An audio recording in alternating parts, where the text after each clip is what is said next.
스토리를 함께 나누었습니다. 우리가 잘 알다시피 아브라함은 12장에서 믿음으로 결단하여 본토 아비집을 떠납니다. 그러나 그렇게 결단하고 떠났지만 그를 기다리고 있는 건 초장이 아니라 기근이었습니다. 그래서 그는 애굽으로 내려갔고 거기서 두려움으로 자기 아내 사례를 누이라고 속입니다. 그러나 하나님은 어리석은 아브라함의 선택에도 불구하고 오히려 아브라함과 사례를 복주셨습니다. 인간의 선택에는 아무 능력이 없지만 오히려 실수와 결점투성이 선택이었지만 하나님은 이러한 인간의 어리석은 선택을 사용하셔서 능력으로 덧입어 주시는 분입니다. 인생이 전능자 하나님 손에 있음을 경험한 아브라함은 이제 13장에서 조카 롯에게 선택권을 양보했던 것이지요. 그리고 롯을 떠나 버린 후 아브라함이 주저앉아 있을 때 하나님은 괜찮아 일어나라고 말씀하시면서 아브라함에게 동서남북을 보여주시고 그 땅을 친히 밟게 하시며 좀 더 약속을 구체화시켜 주십니다. 그러나 오늘 읽은 16장에서 아브라함은 넘어집니다. 기다리지 못하고 사례를 통해 이스마엘을 낳았기 때문입니다. 그러나 저는 오늘 이 본문을 아브라함이 아닌 하갈에 포커스를 맞추어서 진행해 가고자 합니다. 하갈을 만나주신 너무나 좋으신 하나님을 이 본문을 통해 우리는 마주할 수 있기 때문입니다.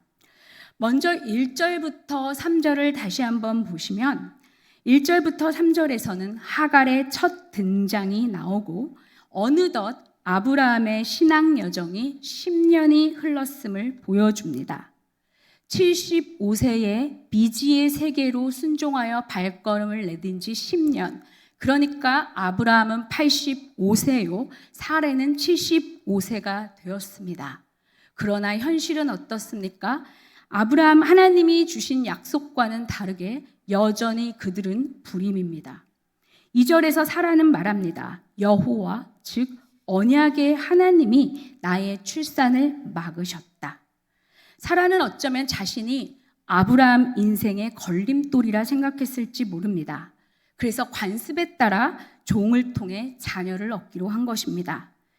21세기를 사는 저와 여러분에게는 이것이 말도 안 되는 일이지만 그 당시에는 너무나 당연한 일이었습니다. 주전 19세기에 기록된 한 아시리아의 결혼 계약서를 보면 2년 내에 아기를 낳아주지 못하면 그 여자는 노예를 사서라도 남편에게 아기를 낳아주어야 한다는 의무 조약이 있습니다. 함무라이 법정이나 누지 문서에서도 상속자를 얻지 못하면 첩을 들여 상속자를 낳아주어야 한다는 규정이 포함되어 있습니다. 사례는 그래서 아브라함을 설득합니다. 그러나 여기에 함정이 있습니다. 2절 사라의 고백대로 사라의 출산은 지금 하나님이 맡고 계십니다. 그러니까 하나님은 마침표가 아니라 쉼표를 찍으시면서 이 두 사람에게 조금만 더 기다려라고 말씀하고 계시는 것입니다. 그러나 하나님이 쉼표를 찍으신 그 자리에 사례는 마침표를 찍습니다. 이제 끝이야.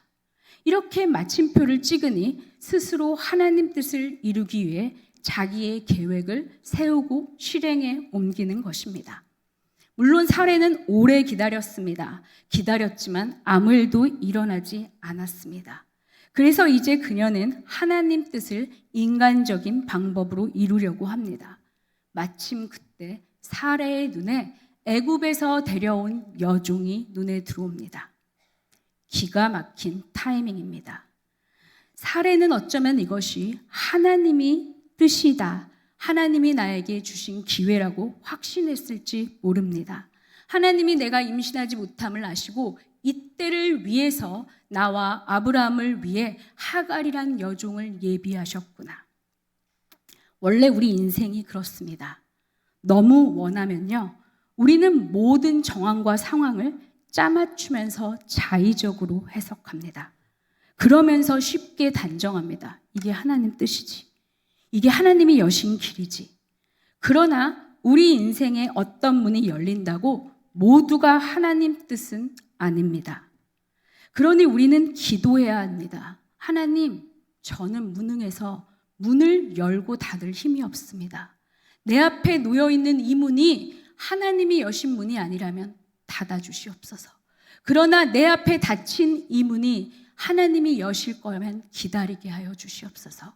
그리고 내 앞에 열린 이 문이 하나님이 여신 길이라면 어렵고 힘들어도 걸어갈 수 있는 용기를 허락하여 주시옵소서. 이것이 저와 여러분이 우리 자신을 위하여 자녀들을 위하여 해야 할 기도입니다. 그런데 왜 하필 이런 타이밍에 하갈이 눈에 들어오는 것일까요? 하갈의 시선이 잘못되었기 때문입니다. 하나님을 바라보며 기다리기보다 자기 스스로 문제를 해결하다 보니 땅의 방법으로 찾게 되고, 그러니 사라의 눈에 하갈이란 인간적인 방법이 들어오는 것입니다.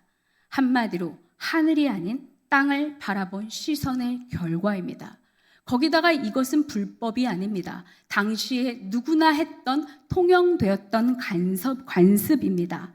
게다가 손해도 나지 않습니다. 당시에 여주인에게 여종을 통해 얻은 모든 아들은 여주인의 법적 소유물이었습니다. 거기에다가 첩은 아내와 달리 결혼 지참금이 가지고 오지 않았기 때문에 그 첩은 남편의 재산을 상속할 수 없었습니다. 그러니 사라에게는 손해도 아니요 불법도 아니니 하나님 뜻이라 단정지었던 것입니다. 그러나 우리는 기억해야 합니다. 하나님이 우리 인생에 쉼표를 찍으며 기다려라고 하신 부분에 우리가 마침표를 찍는다면 우리는 그때부터 사례처럼 하늘의 방법이 아닌 땅의 방법을, 하나님의 방법이 아닌 인간적인 방법을 찾게 된다는 것입니다. 그런데 이게 웬일입니까? 남편 아브람조차 아내 말을 듣는 것입니다. 막힘없이 술술 일이 진행되니 사례는 더 확신이 생겼을 것입니다. 그러나 하나님 뜻이라서 문제가 풀리는 것이 아니라 아브라함 역시 하늘을 향한 시선을 놓쳤기 때문입니다. 아브라함은 12장에서 하나님을 경험하고 13장에서 조카 롯에게 모든 것을 양보합니다. 14장에서는 위험을 무릅쓰고 롯을 구출합니다. 15장에서는 하나님은 다시 약속을 재확인시켜 주시고 언약까지 체결해 주십니다. 그런데 현실에 오니 현타가 오는 겁니다. 변한 것은 하나도 없고 아무것도 보이는 것이 없습니다. 좌절감이 그때 들어옵니다. 그런데 기가 막히게 아내 사라가 그럴듯한 방법을 제안해 온 것입니다. 그래서 아브라함은 사라의 말을 듣고 하갈과 동침합니다. 우리 함께 16장 3절을 함께 다시 한번 읽어볼까요? 16장 3절입니다. 시작. 아브라함의 아내 사레가 그 여종 애굽 사람 하갈을 데려다가 그 남편 아브라함에게 첩으로 준 때는 아브라함이 가나안 땅에 거주한 지 10년 후였더라. 이 본문은 창세기 3장과 정확하게 같은 패턴입니다. 창세기 3장 2절과 16장 2절에서 하와와 사레는 각각 남편에게 말했고 3장 17절과 16장 2절에서 아담과 아브라함은 여자의 말을 듣고 따랐다고 기록되어 있습니다. 3장 6절에서 하와는 선악과를 취해서 남편에게 주었고 16장 3절에서 사레는 하갈을 취해서 아브라함에게 주었습니다. 이 말이 무엇입니까? 아브라함도 하나님 말씀이 아닌 아내의 말을 최종 결정의 수단으로 삼았다는 것입니다. 그러나 이것은 엄청난 부작용을 가져옵니다. 작게는 서로를 향한 책임 전가와 가정의 상처와 다툼, 그리고 하갈의 가출로 이어지지만 수천 년이 지난 지금도 이삭의 자손들과 이스마엘의 자손들은 원수가 되어 서로를 괴롭히고 있습니다. 이렇게 인간적 계획과 방법은 언제나 빠른 것 같지만 언제나 부작용이 있습니다. 실제로 아브라함과 사레처럼 비록 그들이 살아있는 동안 이 부작용을 경험하지 않는다 해도 부작용은 자손 대대로 이어진다는 사실을 기억해야 합니다. 그러니 우리는 모두가 그렇고 다 원래 그런 거라고 말한다 할지라도 이것이 정말 성경적이고 하늘의 방법인지 생각하고 체크해 보아야 한다는 것입니다. 하나님은 인간적 편법이나 세상적 방법과 수단 그리고 지름길로 하나님의 일을 성취하시는 분이 결코 아닙니다. 4절에서 이제 하나님이 아닌 아내의 말에 귀를 기울인 결과가 나옵니다. 가정의 질서가 깨어집니다. 4절에서 하갈은 주인 사레를 멸시합니다. 여기서 멸시한다는 말은 우습게 여기고 하찮고 낮게 여긴다는 뜻입니다. 피조물의 말을 들은 결과 아내 사라와 아브라함 사이에도 책임을 전가하며 다투는 일이 일어납니다. 먼저 사레가 남편에게 책임을 전가합니다. 5절을 보실까요? 내가 받는 모욕은 당신이 받아야 옳도다. 정말 그럴까요? 처음부터 잘못은 사라에게 있었습니다. 그런데 사레는 아브라함에게 너 잘못이야 라고 책임을 전가하고 있습니다. 모든 남자분들은 여기서 배워야 합니다. 아내의 말을 들었다고 아내가 책임져 주지 않습니다. 아내들은 결과가 좋을 때는 거봐 내 말 들으니까 잘 됐지. 마누라 말 들으면 자다가도 떡이 나와 라고 말합니다. 그러나 결과가 좋지 않을 땐 하와와 사레처럼 남편에게 책임을 전가합니다. 사랑하지 않아서가 아닙니다. 이것은 인간의 죄성입니다. 그러나 우리 하나님은 당신의 말씀에 순종하는 자를 끝까지 책임지십니다. 그러니까 우리는 피조물이 아니라 아내의 말이 아니라 창조주의 말씀을 들어야 하고 아내를 경외하는 것이 아니라 하나님을 경외해야 한다는 말입니다. 그런데 기막힌 것은 사레가 하나님 이름을 들먹입니다. 결정할 때는 하나님 없이 해놓고 행동의 결과를 논할 때 하나님 이름을 들먹입니다. 5절을 다시 보실까요? 당신과 나 사이에 여호와께서 판단하시기를 원하노라. 사레는 지금 정당하지 못한 자신을 정당화시키기 위해 하나님 이름이라는 권위를 사용하고 있는 것입니다. 그러니 누군가의 입에서 하나님 이름이 입술에서 선포된다고 해서 그 사람의 믿음이 좋은 것이 아닙니다. 하나님 이름을 내세운다고 해서 모두가 진실이 아니라는 사실을 알아야 합니다. 이제 이런 사라에게 아브람도 지지 않고 말합니다. 6절을 보십시오. 당신의 여종은 당신 수중에 있으니 당신 좋을 대로 하십시오. 얼핏 들으면 너무 나이스하고 너무 아내를 사랑하는 것 같지만 결단코 아닙니다. 아브라함은 지금 모든 것을 사라에게 넘기고 있습니다. 여종이니 네 맘대로 해라는 말은 나는 몰라. 당신이 다 버린 일이니 당신이 알아서 처리해라는 말입니다. 물론 아브라함이 사레를 등지고 하갈 편을 들었다면 또 다른 차원의 비극이 일어났을 것입니다.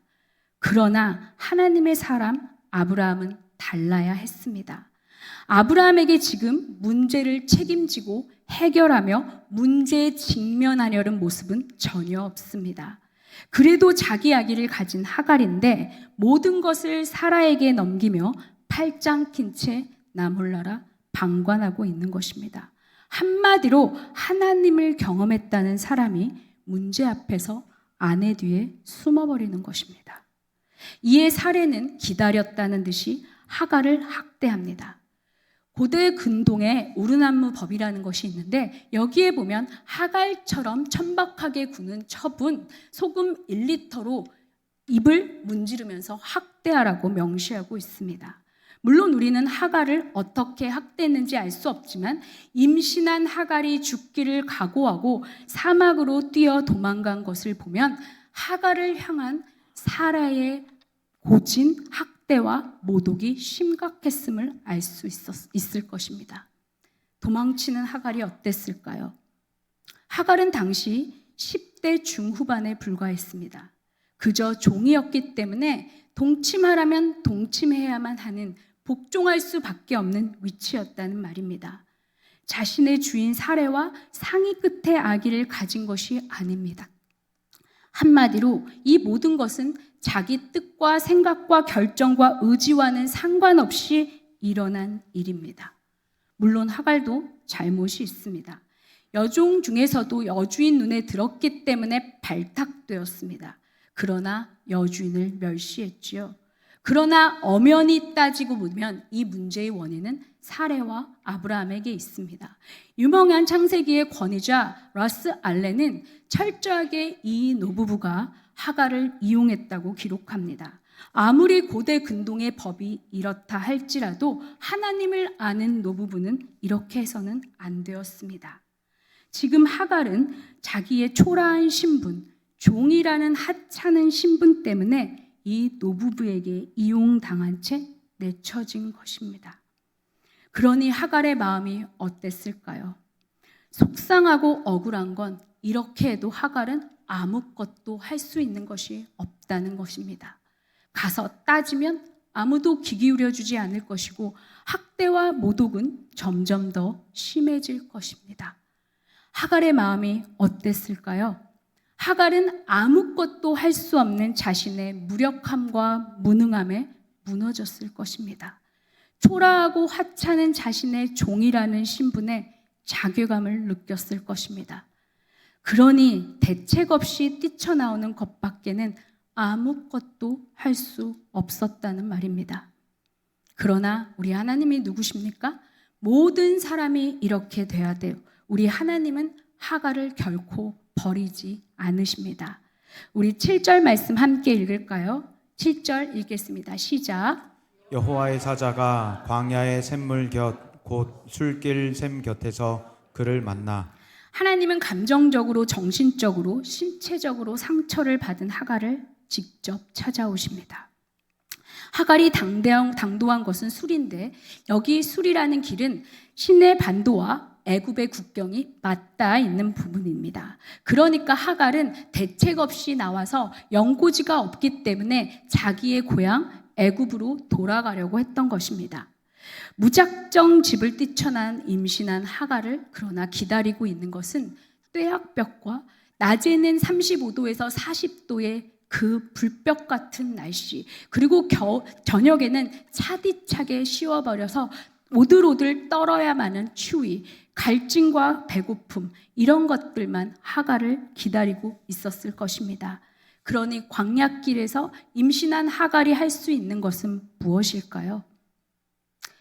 그래서 하갈은 광야의 샘물 곁에 주저앉아 있습니다.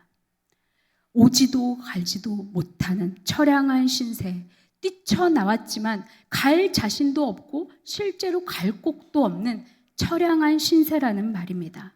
바로 이곳으로 하나님이 하갈을 먼저 찾아오셨다는 것입니다. 자신을 이용한 사람은 학대하고 무시하는데 자신을 보호해야 주어야 할 사람은 방관하고 묵인하는데 하나님은 그러지 않고 먼저 찾아오셨다는 것입니다.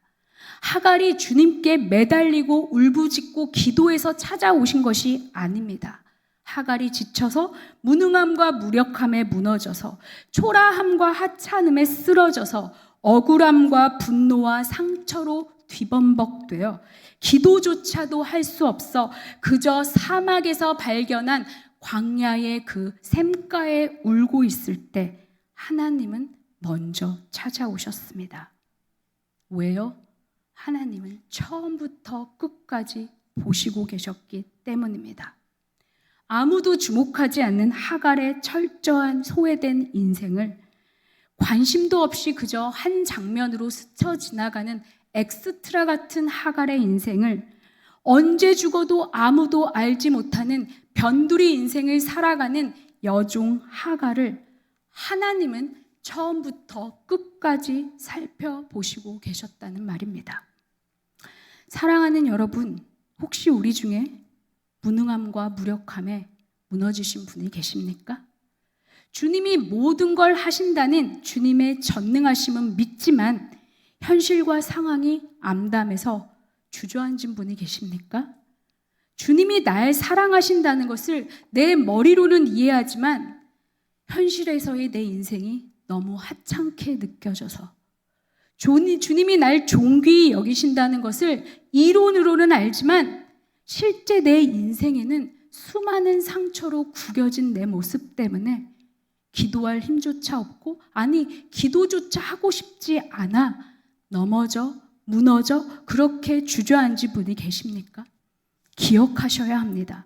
우리가 믿는 하나님은 아무것도 할 수 없는 무능한 인생에, 아무도 주목하지 않는 소외되고 하찮은 인생에, 문제와 아픔에 둘러싸여 무엇을 해야 할지 모르는 가련한 인생 가운데 찾아와 주시는 분이라는 사실입니다. 주님은 처음부터 끝까지 모든 것을 보셨기에 초라한 인생 가운데, 대책 없는 현장 가운데 친히 우리를 찾아오십니다. 저와 여러분의 상처와 아픔이 육체적인 것이든 정신적인 것이든 감정적인 것이든 사회적인 것이든 관계적인 것이든 재정적인 것이든, 아니 그 어떤 것이든 간에 우리 주님은 가장 절망스럽고 가장 어두운 인생의 그 현장 가운데로 찾아오신다는 사실을 믿으시기 바랍니다. 위대한 하나님이 초라한 인생의 현장을 보시고 찾아오신다는 사실 하나만으로 위로가 되고 소망이 되고 기쁨이 되는데, 하나님은 이제 찾아와 말씀하십니다. 8절을 보면 하나님은 하갈을 부르십니다. 하갈아. 그동안 하갈은 무시당한 여인이었습니다. 본문을 살펴보면 그 누구도 한 번도 그녀를 이름으로 불러주지 않았습니다. 그녀의 이름 따위에는 관심도 없었습니다. 2절에서 사레가 아브라함에게 하갈을 줄 때도 이름이 아닌 내 여종이라고 부릅니다. 5절에서도 임신한 하갈을 여종으로 부릅니다.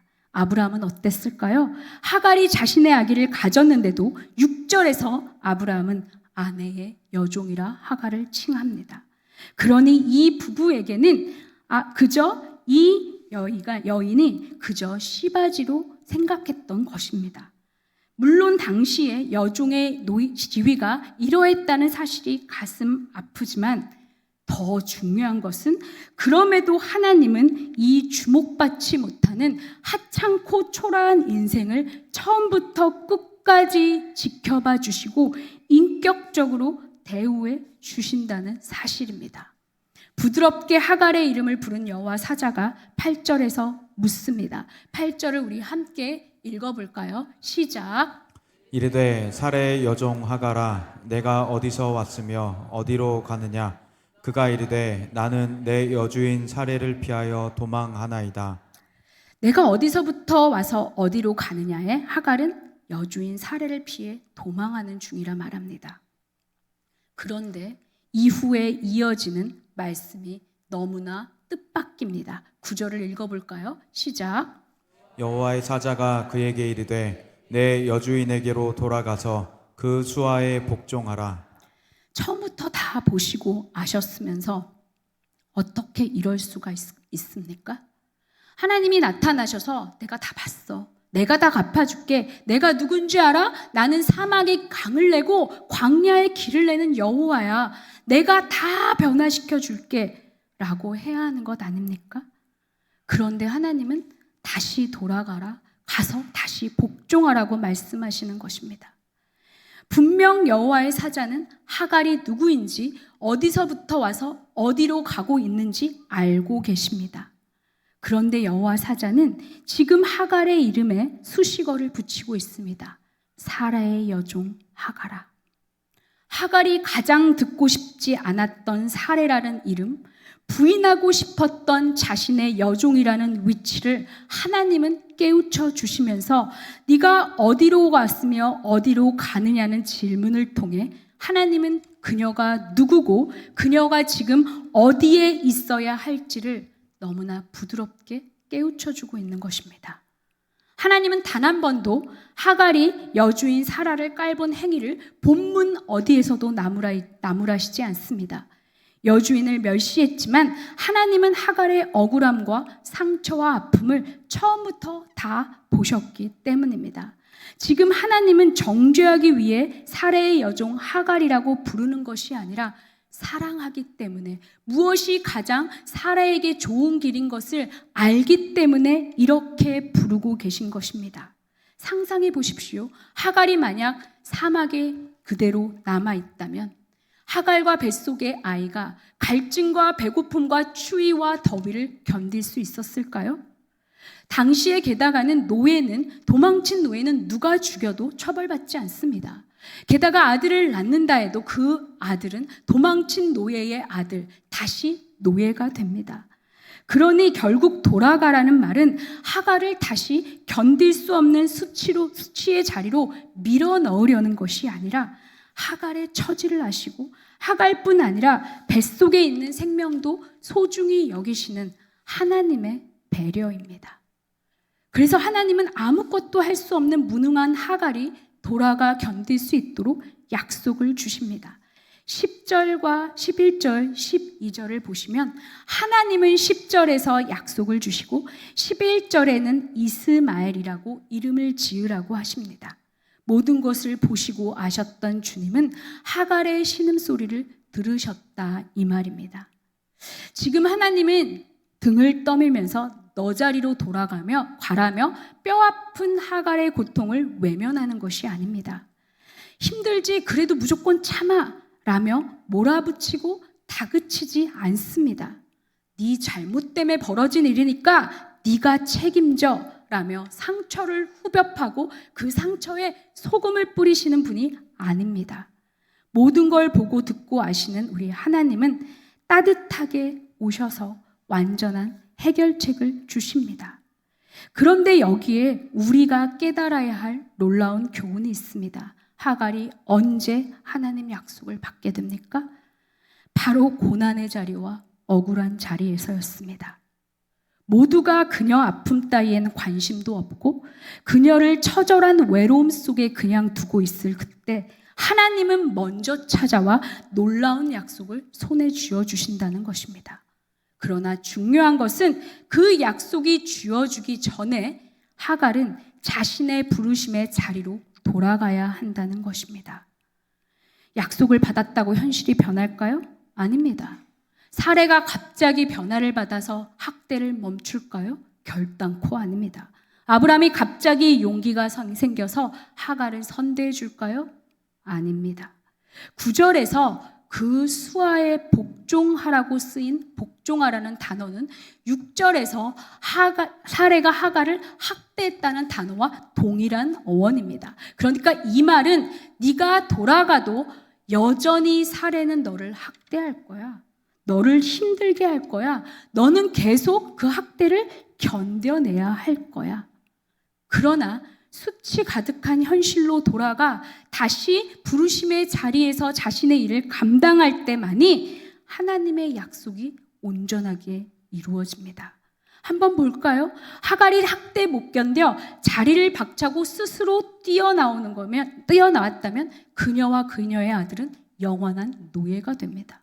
하나님 때가 되면 하나님께서 친히 아브라함 집의 문을 직접 여셔서 친히 하갈을 내보내실 때가 올 것입니다.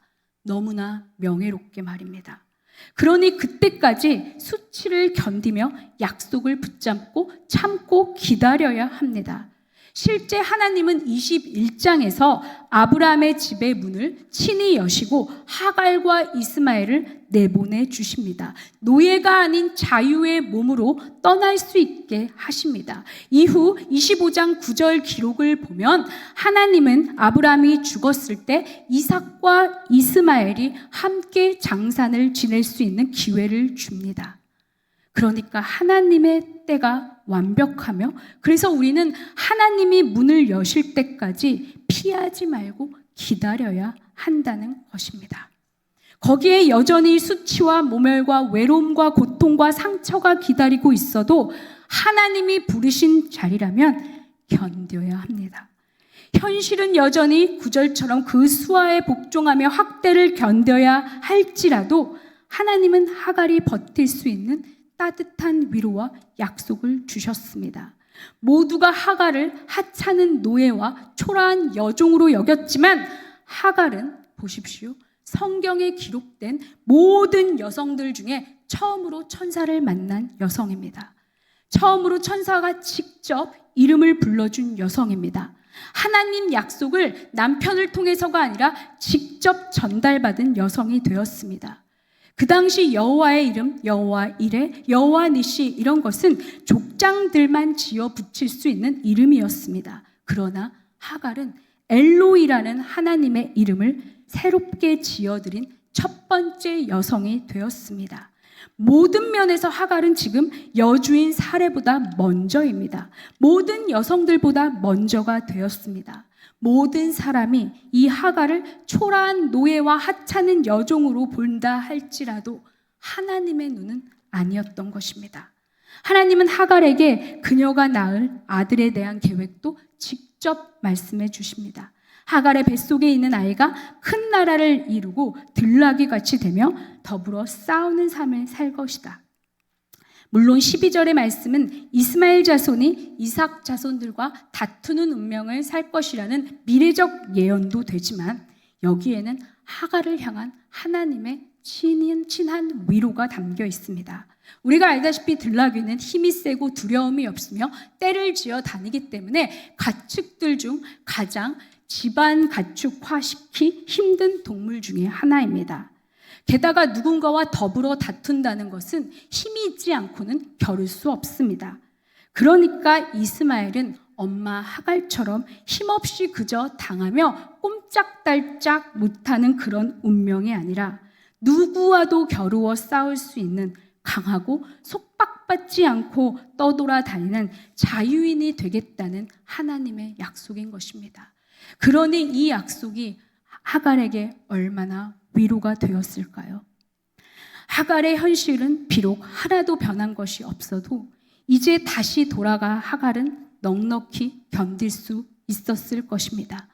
왜냐하면 모든 것을 처음부터 지켜보고 아셨던 주님이 함께 계시기 때문입니다.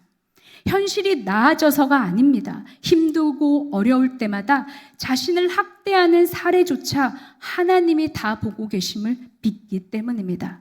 현실이 변한 게 없어도 이제 하갈의 손에는 약속과 비전이 주어졌기 때문입니다.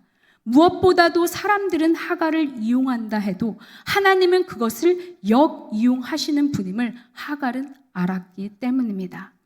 그러니 이제 하갈은 무너질 때마다 분명히 외쳤을 것입니다. 주님, 다 보고 계시죠? 다 알고 계시죠? 저와 여러분 역시 어렵고 힘들 때마다 기도합니다. 더는 힘듭니다. 이제 이 현실을 바꾸어 주십시오. 그러나 우리 주님은 우리가 그 부르심의 자리에서 피하지 않고 고통과 아픔일지라도 먼저 견디라고 하십니다. 모르는 게 아닙니다. 모든 걸 아시지만 주님이 때가 되어 문을 열어주실 때까지 주어진 일을 성실하게 감당하라고 하십니다. 왜냐하면 우리가 있어야 할 자리에서 우리 일을 하는 게 문제 해결의 시작점이기 때문입니다. 그리고 그 자리에는 모든 것을 알고 계시는 하나님이 계시기 때문입니다. 사랑하는 여러분, 억울하고 속상하고 부당하고 견디기 어려운 현실에 놓여 있는 분이 계십니까? 피하고 도망가지 마시고 주님이 길을 여실 때까지 모든 인생의 암초를 넉넉히 이길 수 있는 그런 은혜를 달라고 기도하십시오. 하나님을 만난 하갈의 반응이 13절에서 이어집니다. 13절에서 하갈은 여호와 이름을 나를 살피시는 하나님, 즉 엘로이라고 부릅니다. 엘은 하나님이란 뜻이요, 로이는 보다라는 뜻입니다. 그러나 이것은 개역개정에는 살피신다 포함되어 있지만 개역 한글은 감찰하시는 하나님입니다. 이것을 한글 성경으로 한문 성경에서 찾아보면 거울감에 살필 참입니다. 하나님이 거울처럼 정확하게 모든 것을 보고 계시다는 말입니다.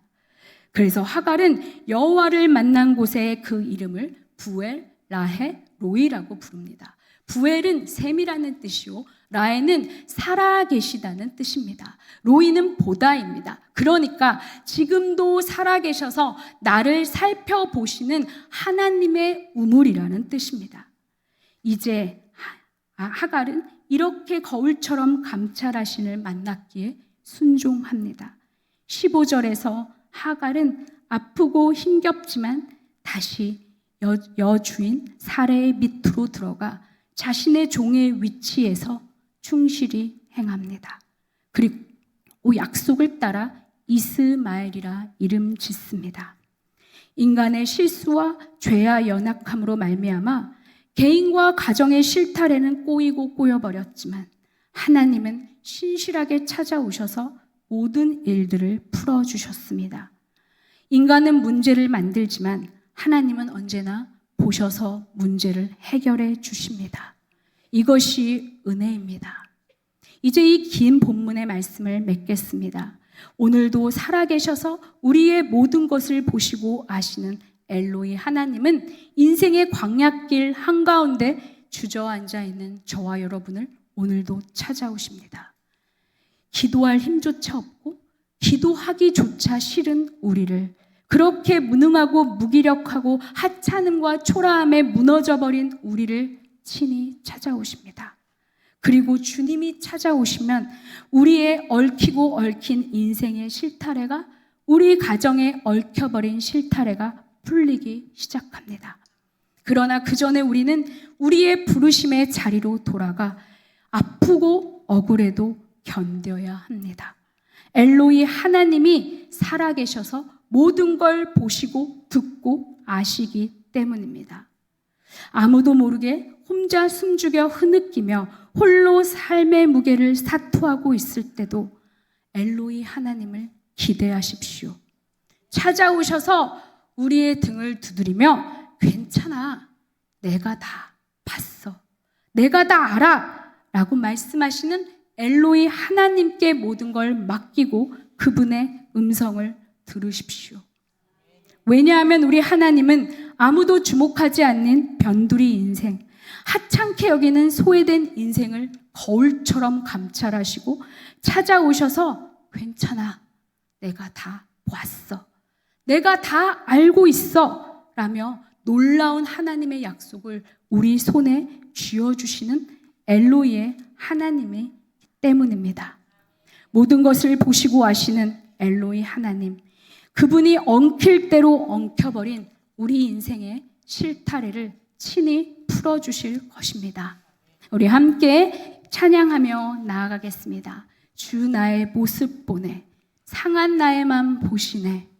엘로이 하나님이 찬양 부르시면서 모든 것을 보시는 하나님 앞에 우리의 심정을 함께 고백하기를 원합니다.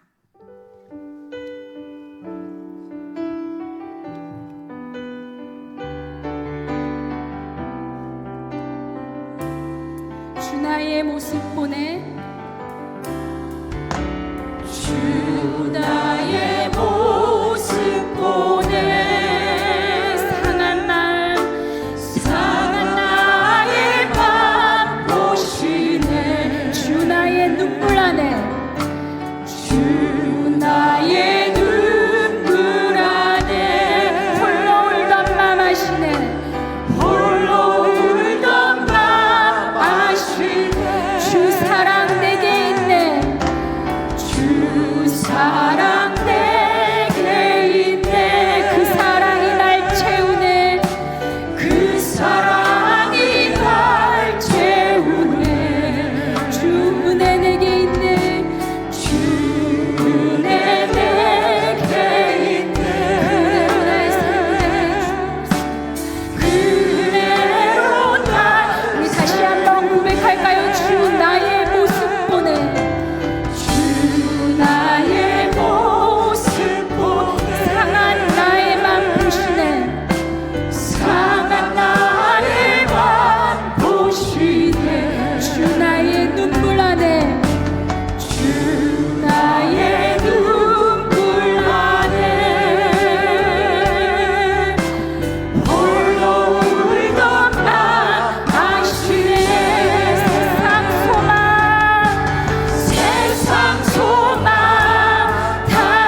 아무도 주목하지 않는 여종 하갈의 인생을 처음부터 끝까지 감찰하시고 지켜보셨던 것처럼 하나님은 우리의 하찮고 초라하고 무너진 인생을 이미 지금도 찾아와서 보시고 계십니다.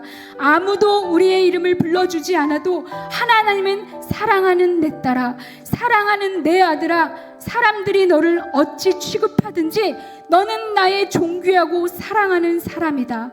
이렇게 우리의 정체성은 사람이 우리를 어떻게 대우해 주는 것이 아니라 오직 하나님만이 우리의 정체성을 규명해 주시는 분입니다. 이 하나님 앞에 지금도 모든 것을 감찰하시는 하나님 앞에 우리의 아픔과 우리의 어떤 상처가 그것이 육체적이든 감정적이건 정신적이든 경제적이든 관계적이든 재정적이든 어떤 문제든지 주님 앞에 토로하며 지금 이 시간 주여 한번 부르짖고 주 앞에 기도하며 나아가겠습니다. 기도합니다. 주님, 그렇습니다. 하나님 아버지, 주님이 우리의 인생의 이름들을 아십니다. 주님은 우리 인생의 굽이굽이 펼쳐지고 넘어가야 할 산을 아시고 넘어온 산도 아시고 우리 마음에 깊숙이 담겨진 상처와 아픔과 절망과 하나님 우리의 모든 꺾여진 모든 것을 알고 계십니다. 비록 아무도 몰라서 하나님, 때로는 우리가 수치 속에 모멸감 속에 모욕 속에 상처와 고통 속에 그렇게 처절하게 외로움 속에 하나님 있다 하더라도 우리 주님은 다 보고 다 아십니다. 하나님, 우리 주님은 다 보고 아시기에 우리의 실수에도 불구하고 하나님 우리를 따뜻하게 우리의 손에 주의 약속을 쥐어주시는 분입니다. 하나님, 우리가 먼저 견디기 힘들다고 우리 문을 열고 스스로 닥쳐 박차고 나가지 않게 하여 주시고 하나님, 힘들고 수치스럽더라도 하나님의 그 친히 그 문을 열고 하나님께서 내보내실 때까지 그 자리에서 묵묵하게 하나님께서 맡겨진 일을 모든 것을 보시고 감찰하시는 주님 앞에 나아가며 고소하며